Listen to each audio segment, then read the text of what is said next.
Hey guys, what's going on? So today I wanted to talk a little bit about light. So we've been talking a lot about light in terms of Lucifer, right? Lightbringer, or Prometheus, bringing fire or techne to man, which is actually kind of fitting because techne is also associated with technology and thus electricity, and light, of course, as we know, is an electromagnetic wave.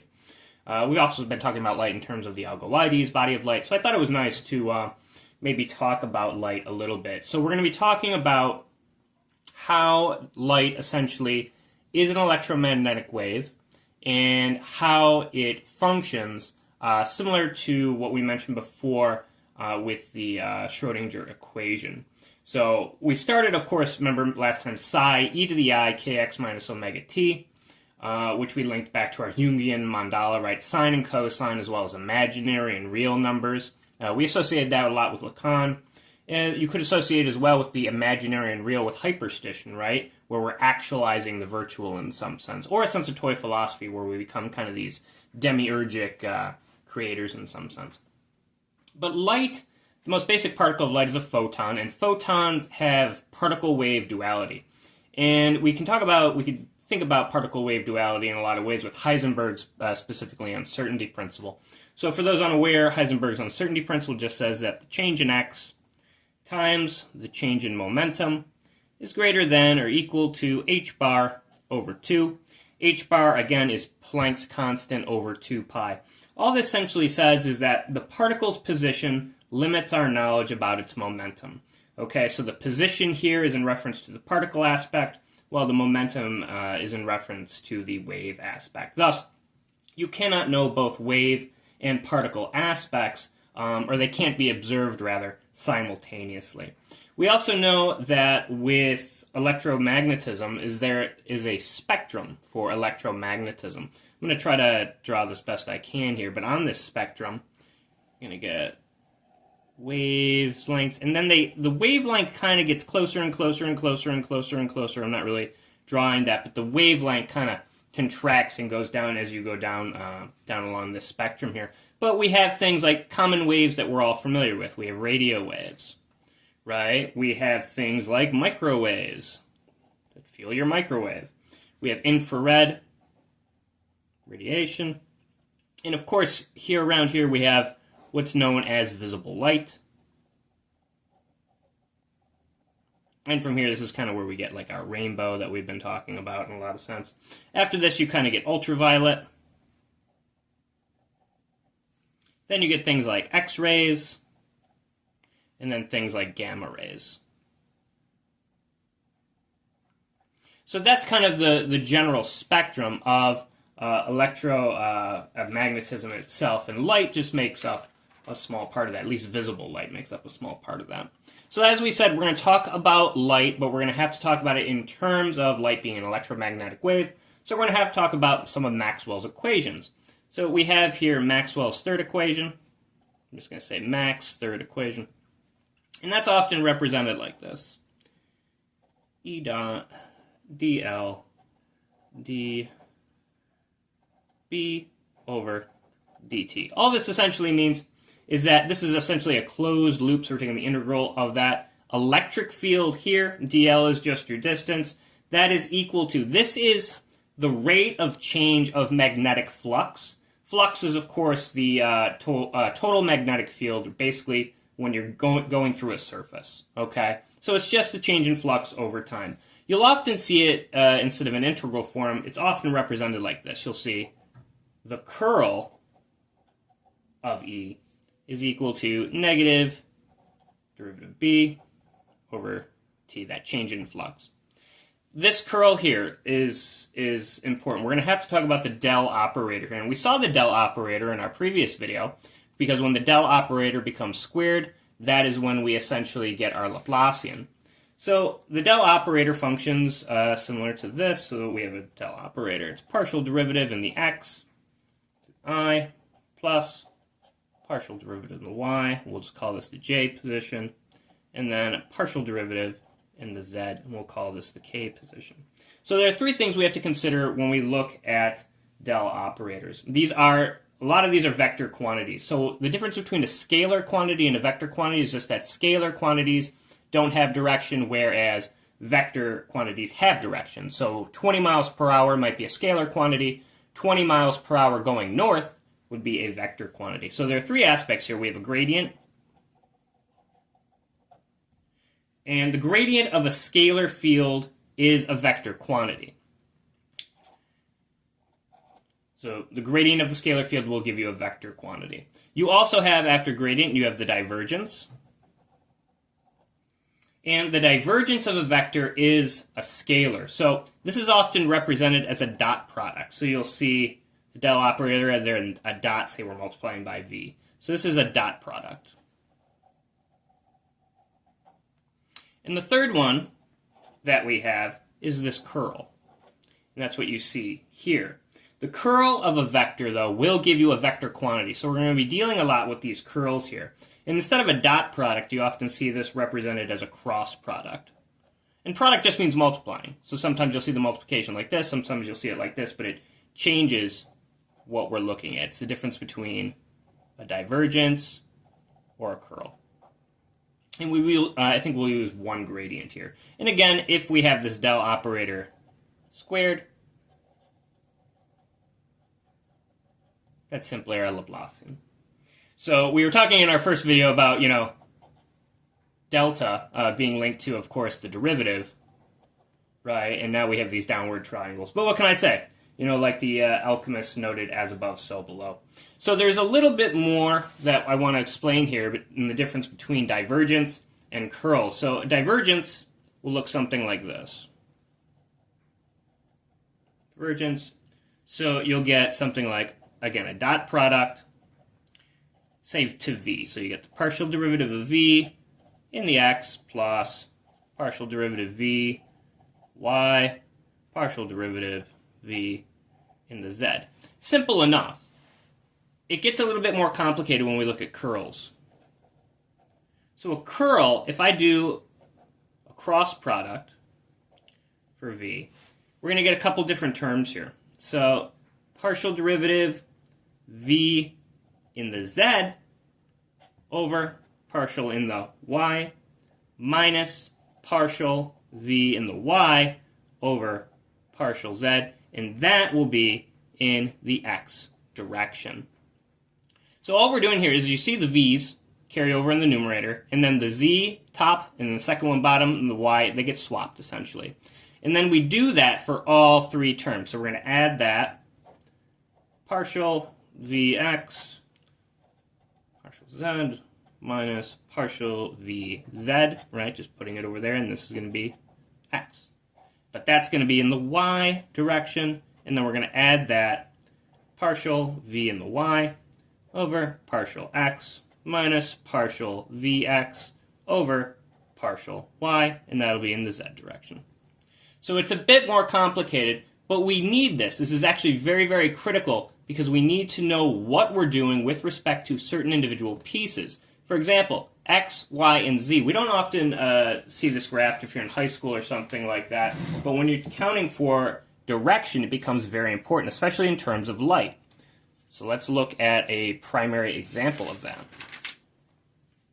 So we know that light is an electromagnetic wave. We're going to kind of cheat here. We're going to show why it's linked to magnetism and electricity, but we're going to start here. It is an electromagnetic wave, right? So it's electricity and magnetism. So an electric field and a magnetic field wed as one. Two is one. And in an alchemic sense, when you wed two as one, you need a third term. So we're going to get, we're going to say here, bring this down, x, z, and then you need this y direction. So you have x, y, and z. So if I have an electric field, the electric field is going to move like this. Okay? It's going to move up and down along this x-axis. We got our little wave there. For magnetism, though, the magnetic field moves in the y direction, so it's kind of on this 45-degree angle instead of this 90-degree angle. And it's tough to draw these, but you essentially get something like this.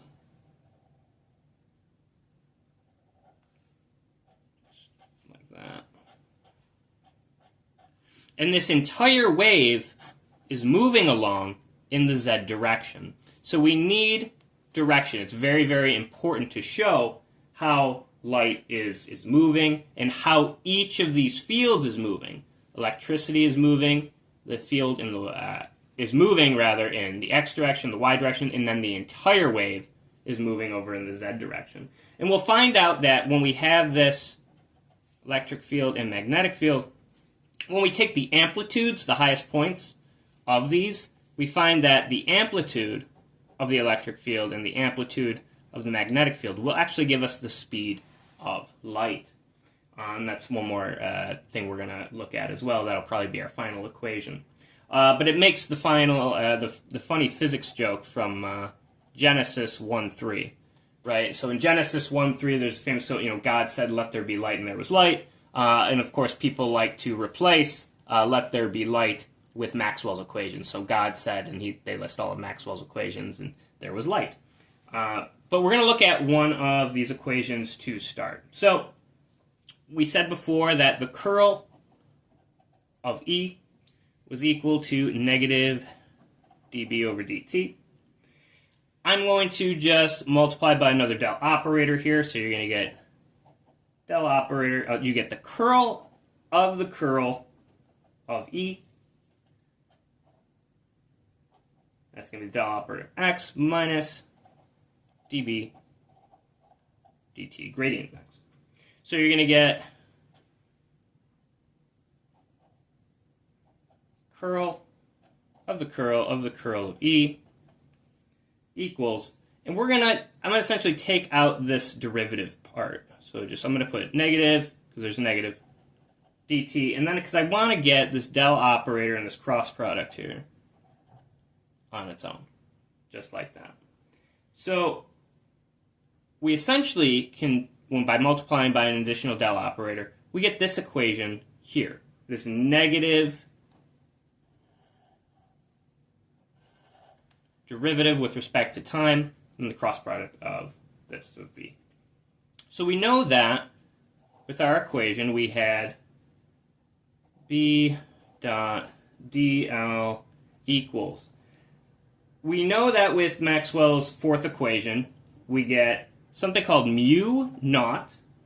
We get I plus mu naught epsilon naught, and then you get your flux energy over time. This is Maxwell's fourth equation. I'm going to draw it here as just Max fourth equation. Okay? Remember that. These mu symbols, so mu naught and epsilon naught. Mu naught is the permeability of free space. It's a constant. Both of these are constant values. Mu naught is actually 1.256 times 10 to the negative 6. Epsilon naught is the permittivity of free space. So we have the permeability and the permittivity. And that actually equals 8.854 times 10 to the negative 12th.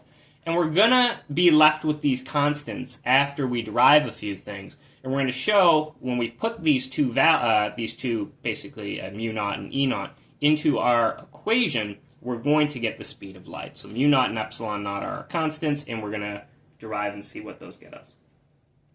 So this is, again, rewritten out of integral form. We write it like this.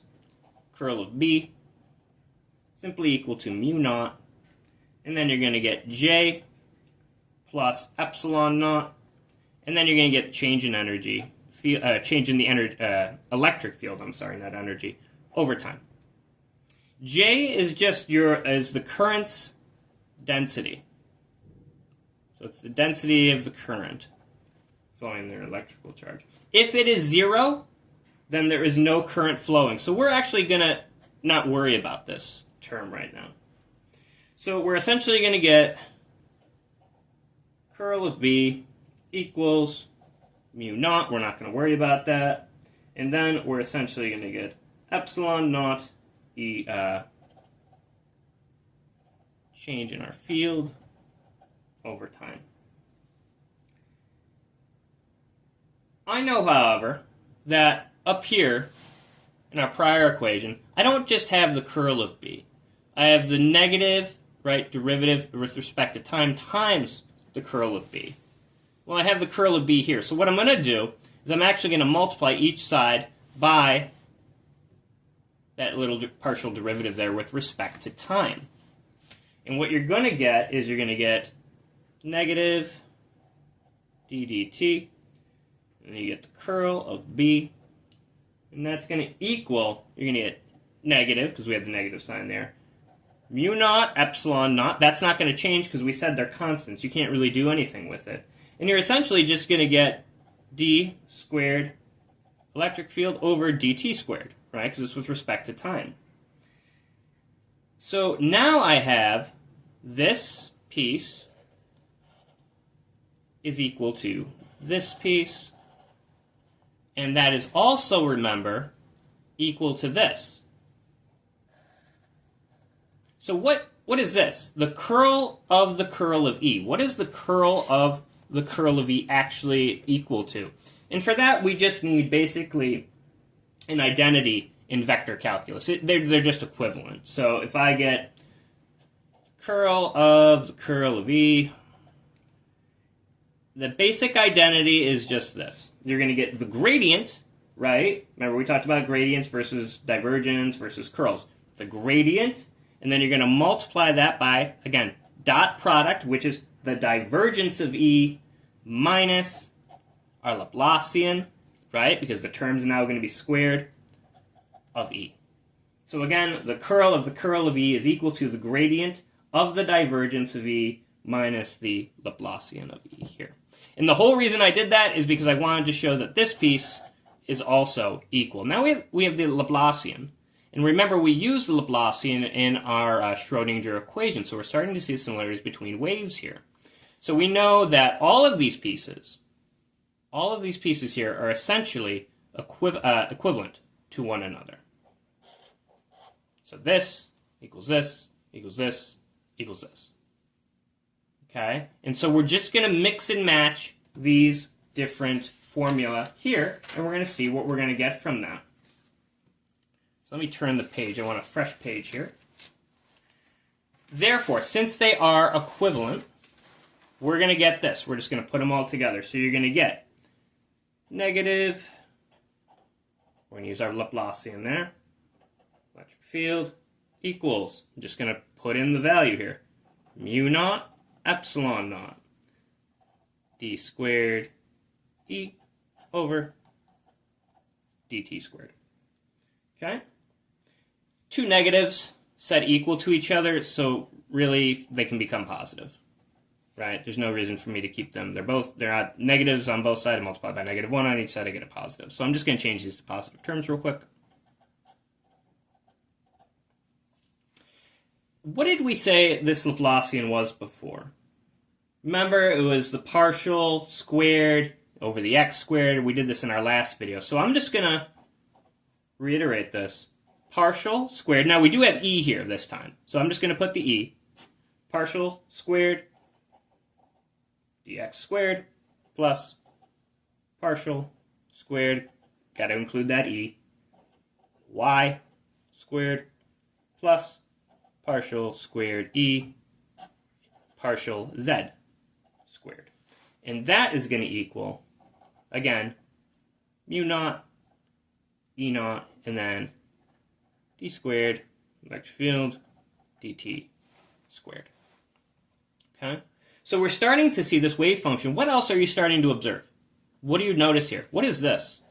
What is this half of the equation? And what is this? And what is this half? All of this is your position. These, we said, are constants.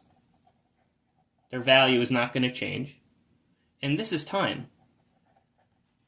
Value, so we have a position with respect to time and some kind of constant. So we're dealing with a type of velocity here, and we're going to show that, as we showed, right, with our wave function before. So let's just revisit our Schrodinger equation real quick. Remember, with Schrodinger, we said, I screwed this up in the last video because I put the wrong values in. But remember, k was 2 pi over lambda, is your wavelength. We said that omega was equal to 2 pi times the frequency. And that when we divided these by each other, W over K, we got velocity. And that velocity, again, was equal to wavelength times frequency. We also talked about psi. Psi was e to the I. We based this off of we derived Euler's kind of identity first, and then we just said kx minus omega t. Psi, it's a sine function though, so because we linked that to our unit circle, right? Remember our Jungian mandala here? Let me draw it again. The Jungian mandala, I like to call it that. This unit, it's a unit circle, but I like to have fun.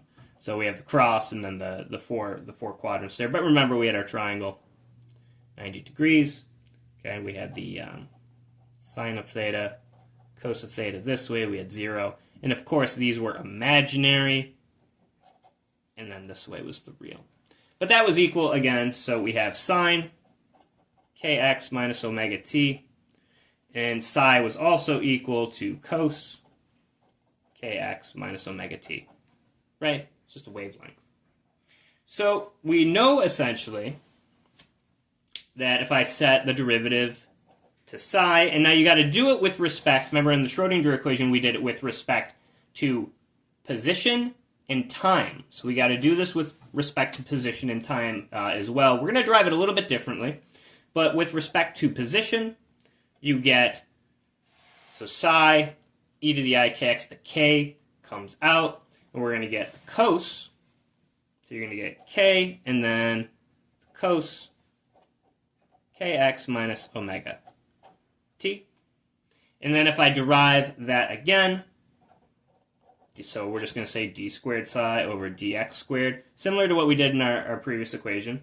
You're going to get negative, because the derivative of cos is negative sine. So you get negative k is just going to be squared now, and you're going to be left with sine kx minus omega t. Well, I already know, based on our definition up here, sine kx minus omega t is just psi. So this whole piece here, let me move this up, it's just psi. Okay? So what we're really going to get then is just k squared psi from this. Right?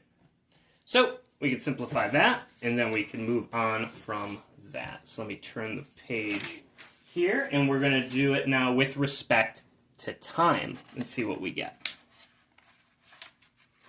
So that was position. Now we're going to do it with respect to time, because you got to do it with respect to both.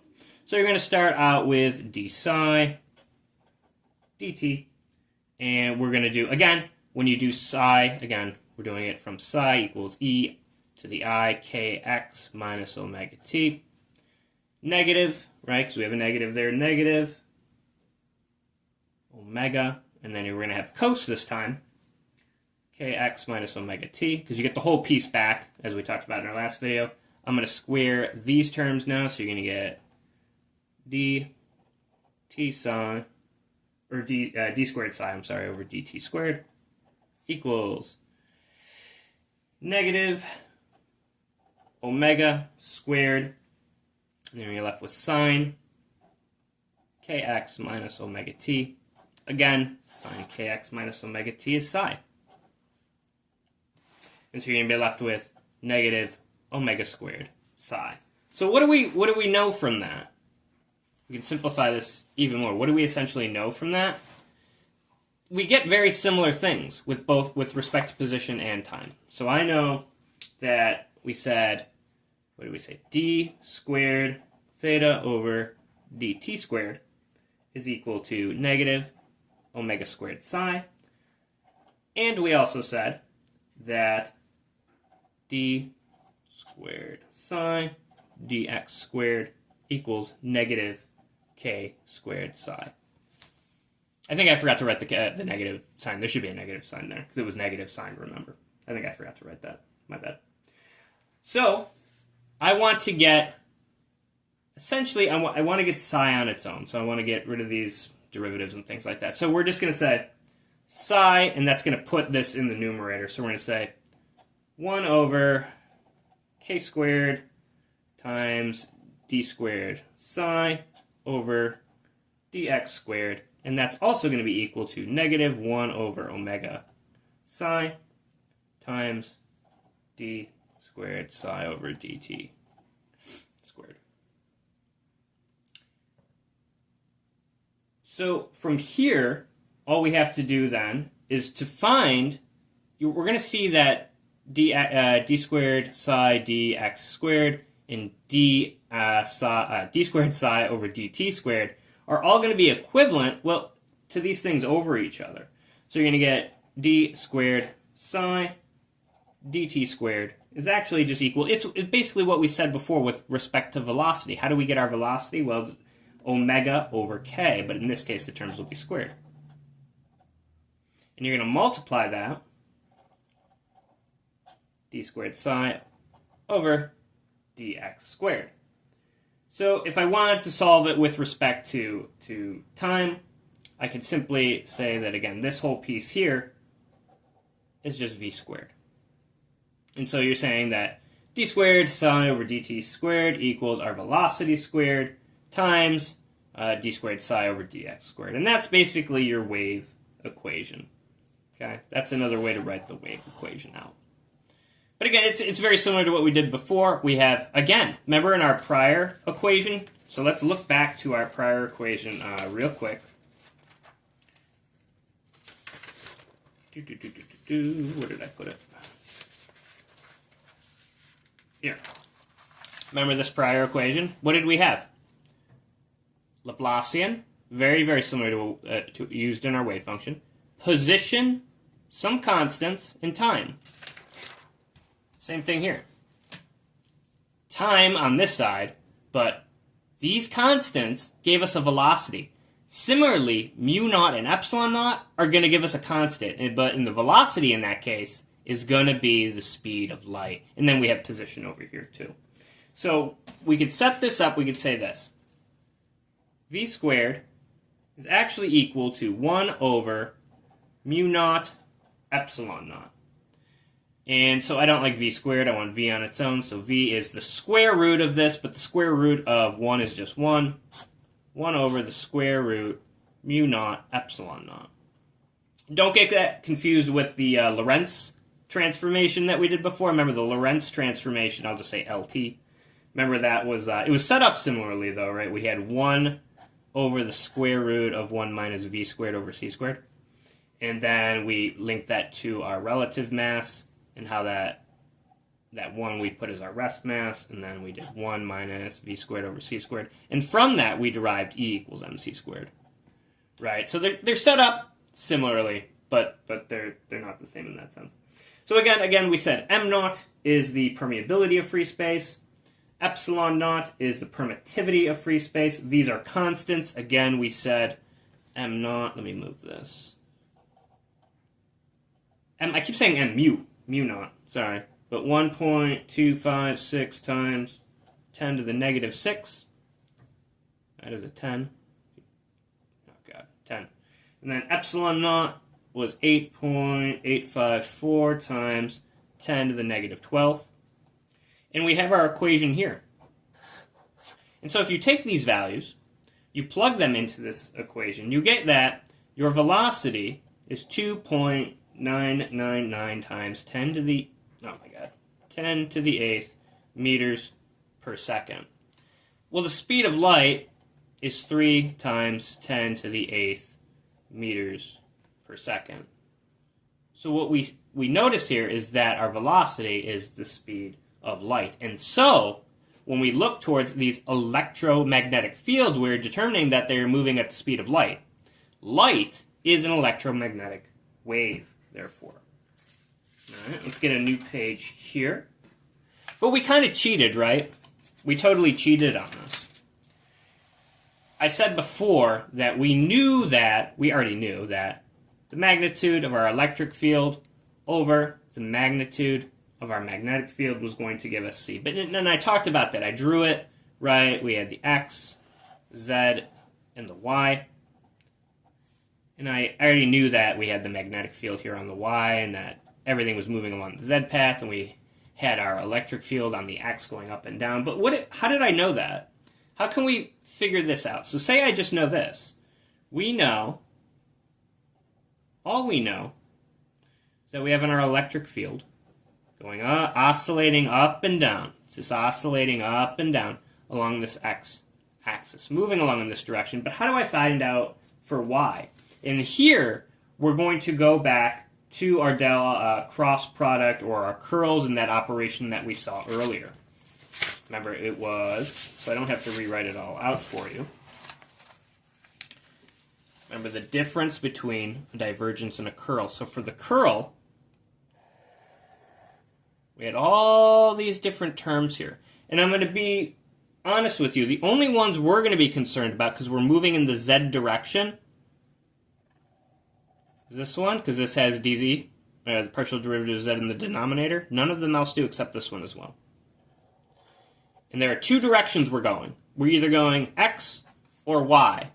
And we're going to drop one of these because one of them doesn't concern us. But we're going to use these two little derivatives here. So let's rewrite that out.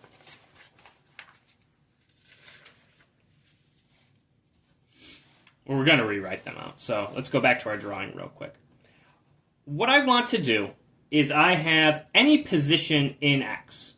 Any of these positions, right, as this is oscillating up and down. I'm going to call that EX for now.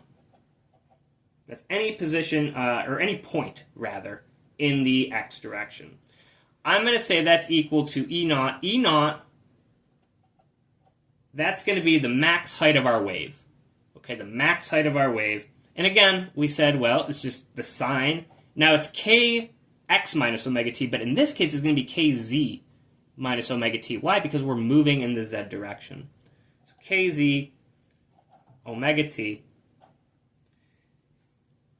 And we're going to base this off of our previous equation. So remember our previous equation, let me rewrite it here real quick for you. We said that squared e dx squared partial squared e partial y squared e partial z squared. And we said again, mu naught epsilon naught d squared e over dt squared. So we can simplify this, right? We're looking things in the z position, so we're going to say partial squared. But we're going to do it, instead of terms of e, we're going to do it in terms of e to the x. I want to know the specific points. So partial squared ex over in the z squared. And we're still going to set that mu naught epsilon naught d squared. Instead of e, we're going to say ex dt squared. And for this is our equation, but we're going to have to rely on Maxwell's equation yet again, the third equation. So the Maxwell's third equation is that the curl of E, again, we talked about before, negative, that flux, dB dt.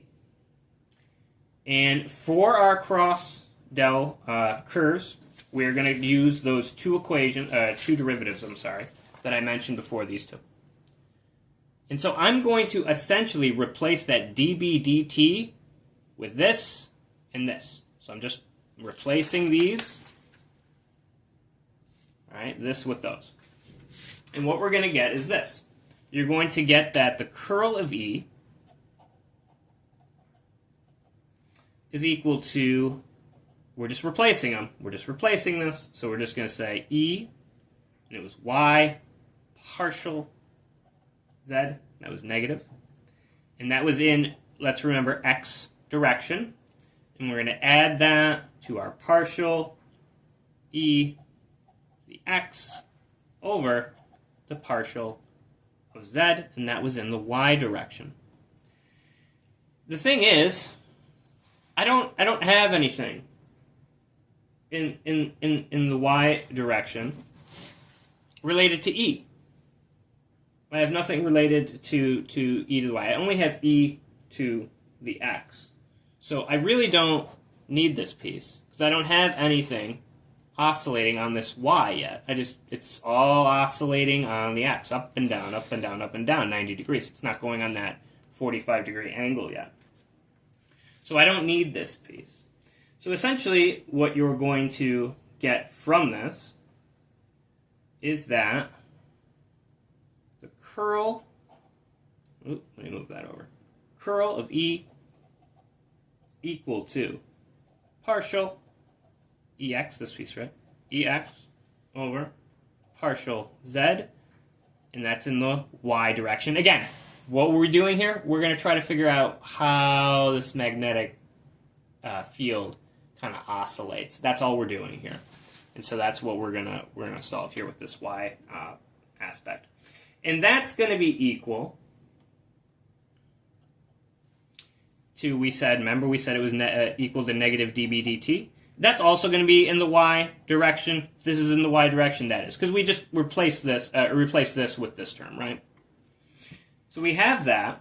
Now, I know from earlier, from our prior equation, remember our prior equation from earlier, we said, so from earlier, we said that EX was equal to E naught, and then the sine of KZ minus omega t.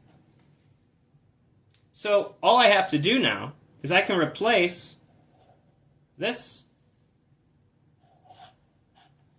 and this if I want. So what are we going to get when we replace those? You're going to essentially get, let me get I'm running real close to the bottom there, so let me just get a new sheet of paper here. You go down. So essentially you're going to get from that is partial EX over partial Z in the Y direction is equal to partial Z, and then again we're just going to put that E naught sine, and then of course KZ minus omega t, and that again is in the Y direction. So it looks like that.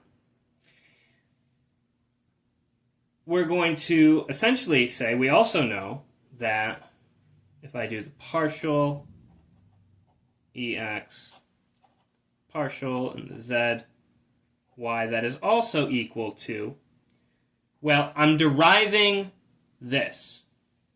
So if I take the derivative of E naught sine of X, well, you're going to get a cos product, right? Because remember, sine and cos, they're derivatives of each other. So you're going to get the K is going to come out. So you get K E naught, and you get the cos. Still, you get KZ minus omega t in the Y direction. And again, let's just remember that's equal to negative dB dt in the Y direction.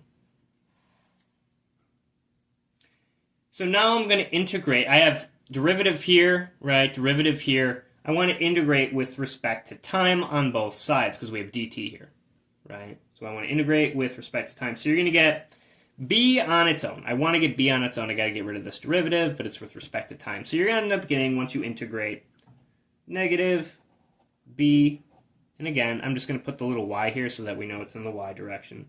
That's going to equal negative k over omega, and then you're going to get E naught sine kz minus omega t in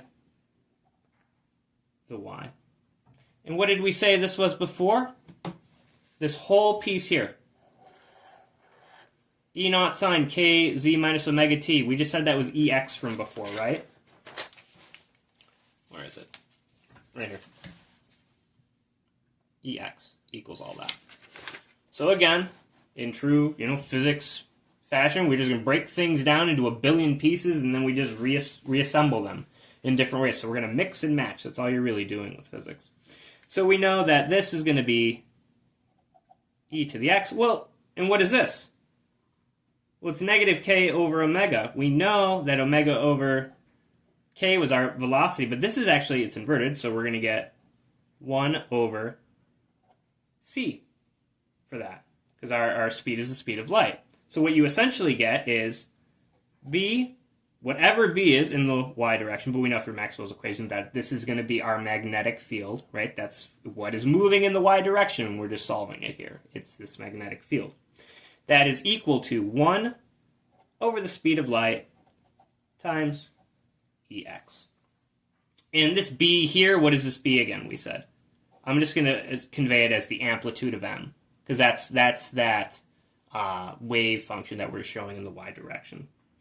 And so you could convey it again, if you want. You just say, b naught is essentially sine kz minus omega t. That's equal to, again, 1 over c times e naught, and then the sine. Same thing, kz minus omega t, if you want to word it that way. This is pretty simplistic. So what did we prove? We showed this. What did we show? We had our x, we had our y and our z. We knew our x was our electric field, and then we just showed what the y was. What moves along in the y? Our magnetic field. And it moves at this kind of distribution. So we're going to do it at a 45-degree angle. So they're both oscillating, but together, but in different ways, different directions. One's oscillating up and down along this x. Another is oscillating kind of across in this wavy function in the y. But the entire wave, remember, is moving in the z direction. It's just going along. And this is essentially your electromagnetic wave, your light wave, essentially. And again, as we said before, if we take the magnitudes of these, E over m, electric field over magnetic field, you get c, which is the speed of light. So we showed that light is an electromagnetic wave, right? So it has these wave-like properties, and we showed how it kind of unifies or joins the electric field and the magnetic field. So two are kind of wed as one, as it were, functioning very much like a wave. But there are limitations, but we've also been talking about, and I wanted to do that because, we've been talking about light so much, again, with the astral body, the Algoides, and Lucifer, so it's like, we should understand a little bit more of the mathematics behind that, so I thought it would be interesting. But there is one thing we've been talking about as well, and that is the black sun, right, with the Negredo and things like that, and we kind of made fun of it like Soundgarden, black hole sun. So let's look a little bit about a black hole, because nothing moves faster than the speed of light. We know that. But not even light can escape a black hole. And so nothing can really get outside of a black hole once we get beyond the event horizon. And we can derive this as going to be a much easier one. We explained in our previous video our escape velocity. We showed that escape velocity was equal to 2gm over our radius, and then we take the square root of that. That's our escape velocity. I want to solve for radius in this case, so I'm going to take this out, and I'm going to say r equals, you get 2gm, but you would have to square this, so your velocity ends up getting squared to get rid of that square root.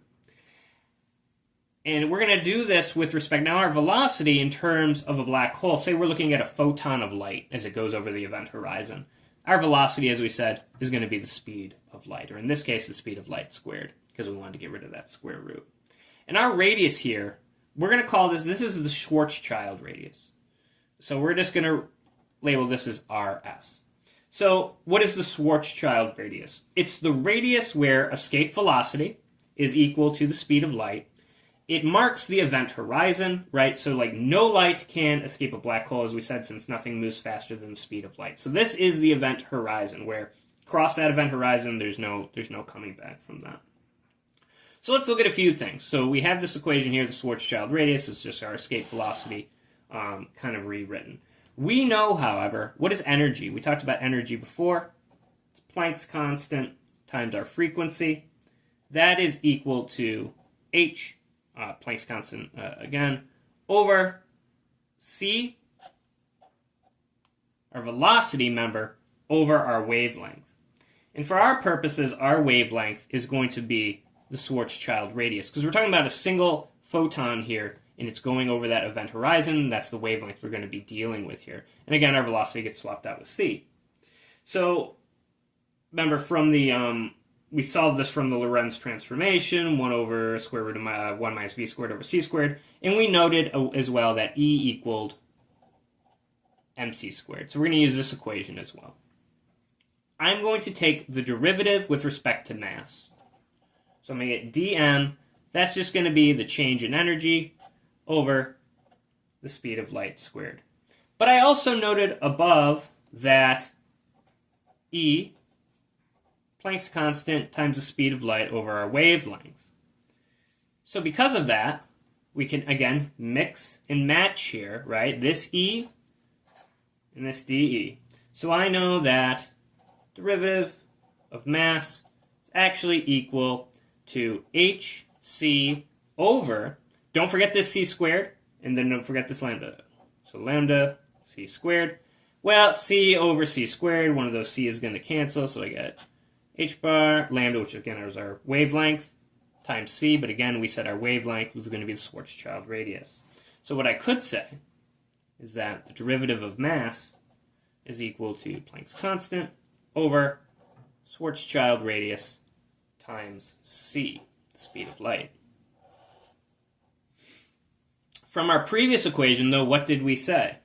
We said that Schwarzschild radius is 2gm over c squared.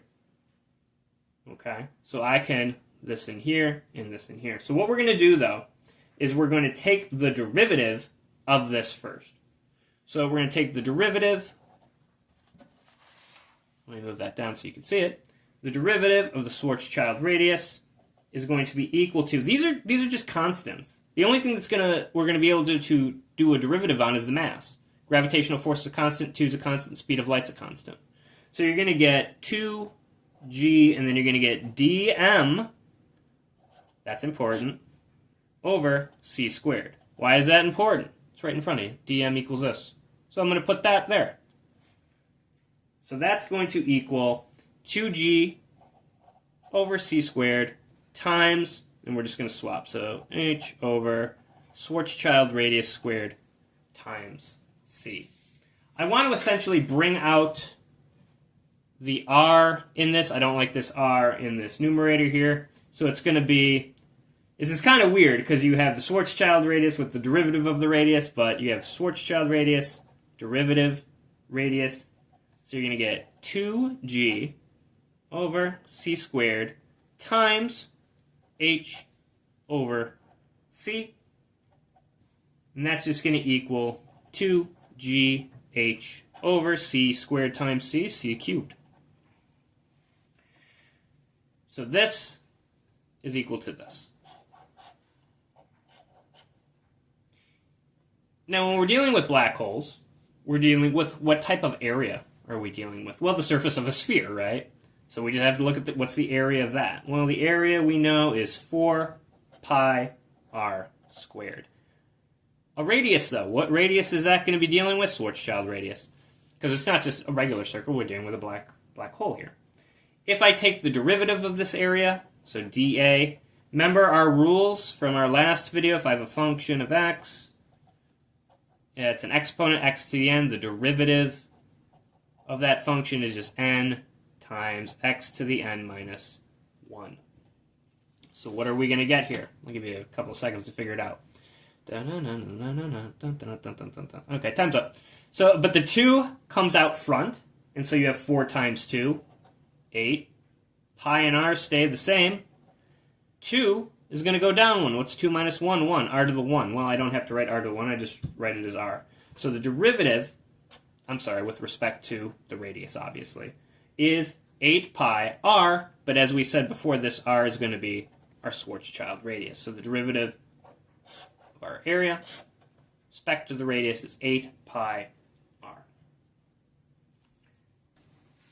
So I'm going to have, we said, dA over dr equals 8 pi rs. So with respect to the radius, we take the derivative, we get this, right? So I was getting a step ahead of myself. But essentially, I don't want this dr here in the numerator. So I'm just going to multiply each side by dr. Right? Cancels. Now I can get dA on its own, 8 pi Schwarzschild radius times dr. The derivative of that radius. So, sorry, I wrote dA before, and I'm like, wait, dr, wait, oh, wait, I didn't do that yet. So, derivative on its own, but then we'll just move the dr over here. Sorry about that. But we knew from our prior equation, that, what did we say? We remember said RsdR equals 2gh over c cubed. So I have these two equations here. So I know that, what do you see? You see, you could probably see it before I'll see it. We have what? dr? Oh, and dr there. So I could say that dA, I'm going to work with this piece, equals 8 pi, and then we're going to have 2gh all over c cubed. Right? Because I'm just replacing that piece with that piece. So we said, remember, dA, the derivative area, 8 pi RsdR. We knew that RsdR equals 2 times the gravitational constant, Planck's constant, over 3 squared. And so dA is going to equal 8 pi 2 gh over c cubed. I'm then going to multiply each side by ds. What is ds? ds is the amount of entropy. So you get this, entropy is equal to k log w. What does that mean? K is Boltzmann's constant. It's 1.38 times 10 to the negative 23rd, I think, joules per Kelvin. And W is actually the amount of the number of arrangements you have. The more microscopic, essentially, arrangements that you have, that will lead to more entropy. So this is important to land because the more micro states that you get, the more complexity that you get in a thing, the more difference and repetition or deterritorialization to someone like land that you get, the more arrangements that you get in that sense. Entropy is going to increase, which fits into the second law of thermodynamics. And what does the second law of thermodynamics say? It basically says that things evolve towards these higher microstates, where things become more and more complex. And so those microstates are represented by that W. And then log is just your log function. But we're going to multiply this by ds here. So I'm going to get, let's get a fresh, let's move down a bit. So I'm going to say dA equals 8 pi times 2 gh over c cubed times the change in entropy. All of these here, 8 pi and 2, these are constants, so I'm just going to label those k. I can't label them c because I have the speed of light here and I don't want that to get confusing. So we're going to say that we're going to divide by c cubed as well, so I'm going to say dA times c cubed equals, all of these are just going to be k now, they're constants, times gravity times Planck's constant times ds. I'm going to divide by k, g, and h. So we essentially get, I want to get ds on its own. So d, the derivative of our entropy. So we get d a c cubed is equal to k, and then g and h. And this is essentially, you'll see this, is just saying that the change in entropy is equal to the change in the area times the speed of light cubed over our constants from before times the gravitational constant times Planck's constant. And this is often represented like this. So just get rid of the deltas, and then you get S equals A c cubed over k g h. In this is the Bekenstein Hawking, as in our good friend Stephen Hawking, formula. And what does it show?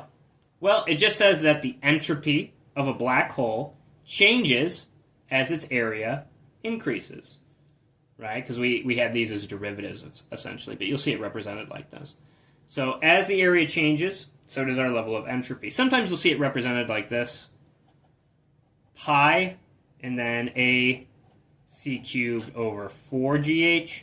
Because again, we had, what did we have? We had 8 pi and 2. And obviously when you put 2 pi over 8, that's just pi over 4, which is what you have here. So you'll see it represented two ways. But this is essentially how you'll normally see it. So I thought that was cool to kind of derive that. Sorry, I confused myself a little bit there. Where I was like, why is this area not matching up? What am I doing? I forgot. So yeah, we multiply by the derivative on each side. But I just thought it was cool. I wanted to show kind of a basic introduction to like light, how that links up with electromagnetism, because we've been talking about electricity and how that functions in regards to Techne, and Prometheus is the light bringer. Lucifer is the light bringer in this sense, tied up with Techne, and so I thought having a mathematical background was good. But then we've been talking about black holes and things like that, and this kind of nihilism, and so I thought to bring up the Hawking formula here. Again, all of this comes from... when I was a kid, I took physics and calc in high school. I took a couple undergraduate physics courses for my electives and stuff like that, but the majority of the physics that I know comes from DrPhysicsA, who is actually Dr. Bob Eagle.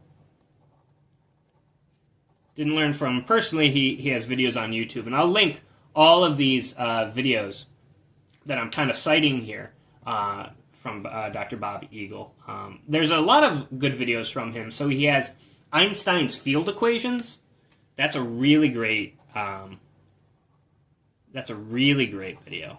And the field equations, you remember, is for his theory of general relativity, which, remember, unlike special relativity, which is just velocity, general theory of the general theory of relativity accounts for acceleration. Remember, in the theory, right, we learned that the mass of an object is what ends up warping space-time, and then that warped space-time tells that mass essentially how to move. So it's a really, really good lecture. It's a 2-hour lecture. It's probably the most difficult of his videos to follow, but it's really, really good. He also has great videos on Dirac notation.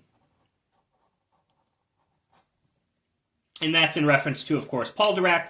But with Dirac notation, you need to understand Dirac notation in order to understand things like eigenvalues and eigenvectors and things like spin. So it was funny because, you know, obviously Paul Dirac, genius, Paul Dirac. But I actually first heard about Paul Dirac through the show Neon Genesis Evangelion. So in the show, it's episode 16. I had to look it up because I forgot the angel's name, but it's Leliel. L-I-E-L. That's the angel's name. And so this angel in the show has an inverted AT field, and so Dr. Ritsuko Akagi refers to it as, you know, a sea of Dirac. It's a sea of Dirac. And a sea of Dirac is just like, it's an electron vacuum in which you have an infinite sea of electrons with negative energy, and obviously if electrons have negative energy, those become positrons and stuff like that. So that's attributed to Dirac as well. So I thought that was really cool. But that was my first exposure to Dirac through that show. But why did I do this? Again, so why show the math side of these concepts? Richard Feynman was once asked, you know, like, why is it that you physicists can't appreciate nature for the beauty, you know, on its own? It's just beautiful on its own. You always have to dissect things. You have to tear things apart. You have to study them and look at them in these mathematical formula and stuff like that. And Richard Feynman, you know, was just like, well, I do appreciate the beauty of it, but I also appreciate the mathematical beauty, and I appreciate the scientific beauty. So it's kind of appreciating the beauty of both of these separate worlds in a way. So that's kind of why I do this as well. And again, as Aleister Crowley noted, who we've been talking about tremendously, the aim, of course, is religion, but the method is science, right? Our method is science, our aim is religion. So we kind of have to have this scientific perspective. And of course, nobody exemplified that scientific perspective better than, of course, Jack Parsons. And we talked about Jack Parsons quite a bit on this channel already. And Jack's ties to institutes like, he had Jet Propulsion Lab, which was JPL. Most people said this is Jack Parsons' lab. Jet Propulsion Lab, that's just JPL, that's Jack Parsons' lab. But his ties, of course, to NASA inventing the liquid rocket fuel that got man literally outside, right, in the Deleuzian sense. But he reached that escape velocity that could get man to the moon, where the in the thelemic sense, right, the solar masculine could unite with the moon. Because remember, this was done. If we remember, what were the missions called that got man to the moon? Apollo. Specifically, it was Apollo 11. And we have to remember that Apollo is the god of what? He's the god of light. He's the god of the sun. And Apollo 11 was specifically interesting. So again, uniting opposites, right? The male, the sun, with the moon, you get occultation in that sense. And it's a sense of healing. Apollo is also associated as the god of healing as well. And so we kind of see, we see this symbolic association with landing on the moon in that sense. But Apollo is very important as a god in that sense. Why is 11 important? Remember, 11 was the number of dual power to Crowley. That was abrahadabra.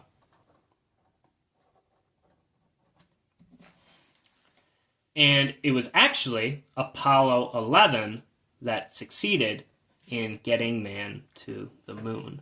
So I just find it interesting to kind of correlate all these different things, even though, it's just coincidence. It essentially is a coincidence, but I like to understand different things from different perspectives. So I kind of just wanted to do that from this mathematical perspective for you. Sorry I screwed up. I've been trying to rush this. I wanted to get this video out sooner. I got terribly sick for a week. I just started feeling better today. I'm still a little jittery and stuff like that, but I wanted to get this video out for you guys as soon as possible before any breaks that you guys go on and stuff like that for the holiday. So hope you enjoyed. Happy holidays to all of you. Merry Christmas, Happy New Year's, and I will talk to you guys later. Bye.